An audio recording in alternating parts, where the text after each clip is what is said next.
وبركاته. الحمد لله نحمده ونستعينه ونستغفره ونؤمن به ونتوكل عليه ونعوذ بالله من شرور أنفسنا ومن سيئات أعمالنا. من يهده الله فلا مضل له ومن يضلله فلا هادي له. أعوذ بالله من الشيطان الرجيم. بسم الله الرحمن الرحيم. وقال الله تعالى في قرآن المجيد وفي الفرقان الحميد إنا أنزلناه في ليلة القدر وما أدراك ما ليلة القدر ليلة القدر خير من ألف شهر. وقال النبي صلى الله عليه وسلم خيركم من تعلم القرآن وعلمه أو كما قال عليه الصلاة والسلام. वो मुअज़्ज़ज़ थी जमाने में मुसलमान होकर, वो मुअज़्ज़ज़ थी जमाने में मुसलमान होकर और हम ख़ौर हुए तारीख़ कुरान होकर। आज আমার বিষয়বস্তু হলো আল কুরআনের বাস্তবতা।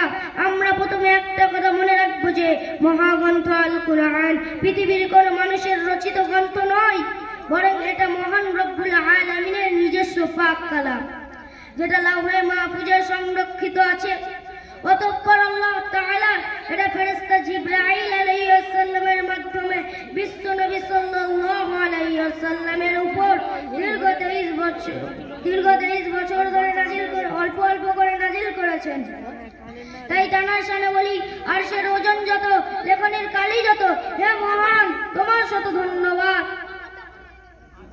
পরে পরে নূহ নবী পুনরায় ছবি কুলের শিরামণি উভয় জগতের কান্ডারি হুজুর পাক সাল্লাল্লাহু আলাইহি ওয়াসাল্লামের শানে বলি, তুমি চন্দ্রের চেয়ে সুন্দর, পুষ্পের চেয়ে মনোহর, ঝর্ণার চেয়ে নির্মল, লাউ সালাম আজি বরাবর। সুবিয়া শ্রোতা মণ্ডলী, নামাজ আদায় করা যায়, এই পরিমাণ কোরআন মুখস্থ করা প্রত্যেক নারীর উপর ফরজ। আল্লাহ না করুক যদি পৃথিবীতে এক ব্যক্তিও হাফেজ না থাকে, তবে সমস্ত মুসলমান সমানভাবে গুনাহগার হইবে। বর্তমানে গোমরাহী ও মূর্খতার যুগে মুসলমানের মধ্যে অসংখ্য গোমরাহী মাথাজোড়া দিয়ে উঠেছে। উন্মত্ত হইয়াও একটি যে অনেকেই ধারণা করে যে কোরআন মুখস্থ করা হিফজ করা বরং সময় অপচয়, মস্তিষ্কের ক্ষয় ছাড়া কিছুই নয়। বড় আফসোসের কথা, আজ মুসলমান কতটা নিচেই নেমে গিয়েছে, যার কারণে পুরো পৃথিবীর মানুষ নিপীড়িত, নির্যাতিত, লাঞ্ছিত, বঞ্চিত, অপমানিত। হুজুর পাক সাল্লাল্লাহু আলাইহি ওয়াসাল্লাম হাজ্জুল উদাতে বলে গেলেন, হে মানবগণ, আমি তোমাদের মাঝে দুইটি জিনিস ফেলে রেখে গেলাম, এই দুইটি জিনিসের উপর তোমরা যদি আমল করো তাহলে তোমরা কখনোই পথভ্রষ্ট ও গোমরাহী হইবে না। সেই দুইটি জিনিস, একটি হলো কুরআন আর একটি হলো সুন্নতে রাসূলুল্লাহ। হুজুর পাক সাল্লাল্লাহু আলাইহি ওয়াসাল্লাম বলছে, দেখ আল্লাহ তাআলার রাসূল আর বললেন, বলছে দেখ তাআল্লামাল কুরআন ওয়া আল্লামা, তোমাদের মধ্যে সর্বশ্রেষ্ঠ ব্যক্তি ওই ব্যক্তি আর ডার্লিং আর ক্যাডিস যে ব্যক্তি কোরআন শিখিয়েছে এবং অপরকে শিক্ষা দিয়েছে। শিবাশকা মণ্ডলী, কোরআন মাজিদ শুধু কিতাব নয় বরং কিতাবে খুদা, কোরআন মাজিদ শুধু কিতাব নয় বরং কিতাবে সিফা, কোরআন মাজিদ শুধু কিতাব নয় বরং কিতাবে রহমত, কোরআন মাজিদ শুধু কিতাব নয় বরং কিতাবে বরকত, কোরআন মাজিদ শুধু কিতাব নয় বরং কিতাবে শাহাদাত, কোরআন মাজিদ শুধু কিতাব নয় বরং কিতাবে সিরাত, কোরআন মাজিদ শুধু কিতাব নয় বরং কিতাবে সত্তাও।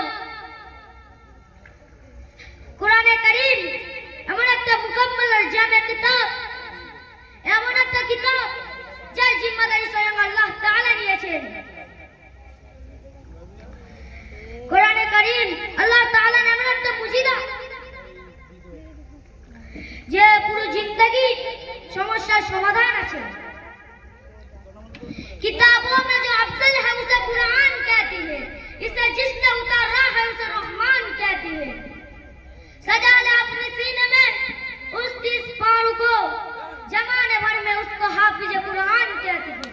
वो आखिरी दवाना अल्हम्दुलिल्लाहि रब्बिल आलमीन।